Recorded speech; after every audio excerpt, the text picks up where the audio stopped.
안녕하세요. 최근 건축왕 빌라왕이 이슈였었죠?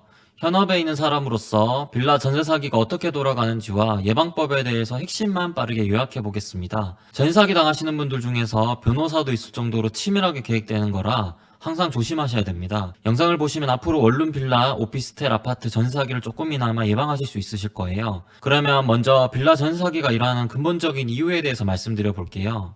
우리가 집을 산다고 했을 때 대부분의 사람들이 선호하는 것이 아파트일 거예요. 우리가 내 집 마련의 꿈을 빌라로 하진 않잖아요. 즉 빌라는 아파트 대체제 같은 역할을 해요. 그래서 매매 수요가 굉장히 적고 매매 가격 또한 자동적으로 낮게 형성이 되죠. 그렇다면 전세는 어떨까요? 우리는 금전적인 여유만 있다면 당연히 빌라보다 아파트에서 전세를 살고 싶을 거예요. 그러나 우리의 예산은 한정적이라서 내가 가진 금액에서 선택을 해야 됩니다.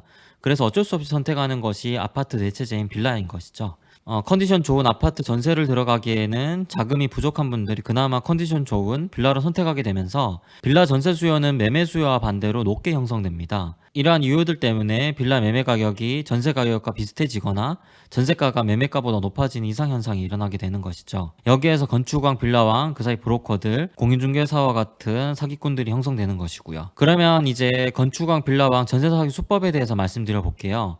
자, 여기 건축주가 있습니다. 건축주가 빌라를 완공하게 되면 각 호실을 분양 매매하고 싶을 거예요. 그러나 아까 전에 말씀드렸듯이 빌라는 아파트 대체제 같은 역할을 하기 때문에 매매 수요가 굉장히 적습니다. 당연히 건축주도 이 부분을 잘 알고 있고요. 그래서 브로커들에게 많은 수수료를 지급할 수밖에 없어요. 예를 들어서 건축주가 토지비, 공사비를 제외하고 최소 수익을 한 옵션당 3억 5로 잡을게요. 빌라를 3억 5천에 브로커가 분양 매매를 진행해주면 건축주는 수수료를 3천에서 5천이나 지급 약속하게 됩니다. 정상적인 분양 방법은 여러 광고 및 홍보를 통해서 실질적인 매수자를 찾아야 하지만 매수하려는 수요가 적다 보니 매매가 잘 안 됩니다. 그래서 브로커는 쉬운 길을 선택하게 되죠.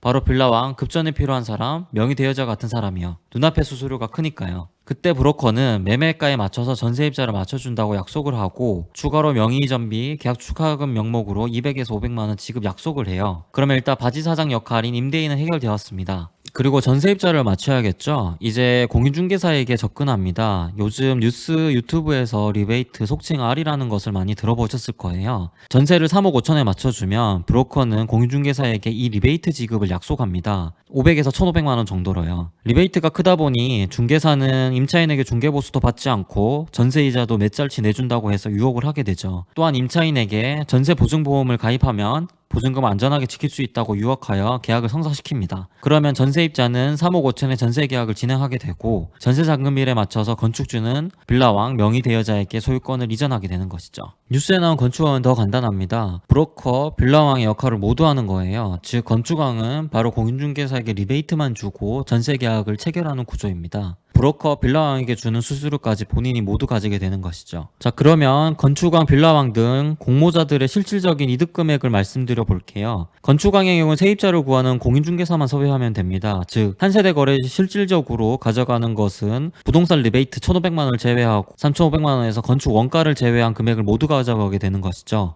브로커는 빌라왕에 줄 500만 원, 부동산에 줄 리베이트비 1,500만 원을 제외한 3,000만 원을 가져가게 되는 것이고, 빌라왕은 명의이전비 500만 원, 공인중개사는 리베이트비와 중개보수를 가져가서 1,600만 원의 이득을 보게 됩니다. 임차인은 중개보수, 보증보험, 이사비용 등 200만 원을 지출하게 되죠. 그렇다면 1000세대를 하게 되면 어떻게 될까요? 건축왕은 350억 뿐만 아니라 건축비, 토지비를 제외한 금액까지 이득을 보게 될 것이고, 브로커는 300억, 빌라왕은 50억, 공인중개사는 160억, 임차인은 마이너스 20억이지만 그보다 훨씬 더 큰 피해는 전세금을 날리거나 경매에 넘어간 집을 어쩔 수 없이 떠안게 되는 상황까지 발생하게 됩니다.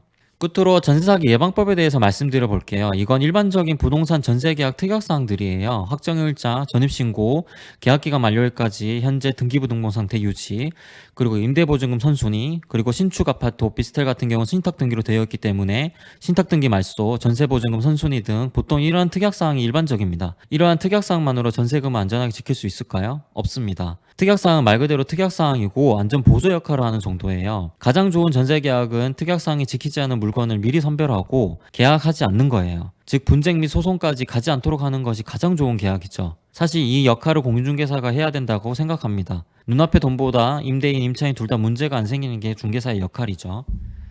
끝으로 실질적인 전세 사기 예방법에 대해서 말씀드려 볼게요. 가장 중요한 건 시세 확인입니다. 여기서 중요한 건 빌라의 경우 시세 확인이 일반 아파트나 오피스텔처럼 하시면 안 됩니다. 거래 표본이 많은 아파트나 오피스텔의 경우는 실거래 신고로 확인하면 어느 정도 비슷하거나 실질적인 시세인 경우가 많습니다. 거래 표본이 많기 때문이죠. 하지만 빌라 같은 경우에는 아파트나 오피스텔에 비해서 거래 표본이 매우 작습니다. 그래서 언제든지 허위 계약서 신고로 혼란을 줄 수가 있어요. 그래서 가장 좋은 방법은 해당 호실 또는 비슷한 연식 평수의 빌라 소유주라고 하여 소유자, 매도자인 척 인근 부동산의 매매 금액을 물어보는 겁니다. 그렇게 하셔서 매매가 전세가 차이가 70% 이상 차이가 난다면 그나마 안전한 편에 속합니다. 그리고 두 번째 방법은 임대인의 국세 및 지방세 체납을 확인하시는 게 좋습니다. 가계약금을 넣기 전에 국세 체납액 같은 거를 확인시켜 줄 수 있는지 물어보시면 됩니다. 빌라왕의 경우 국세 체납액이 66억이었었죠. 그리고 마지막으로 전세보증보험 필수적으로 가입하시기 바랍니다. 이러한 모든 것들을 고려했을 때 빌라는 웬만하면 전세보다는 월세로 사시는 게 마음 편하십니다. 요즘같이 집값이 폭락하는 시기에는 오피스텔 아파트도 위험한 것들이 많습니다.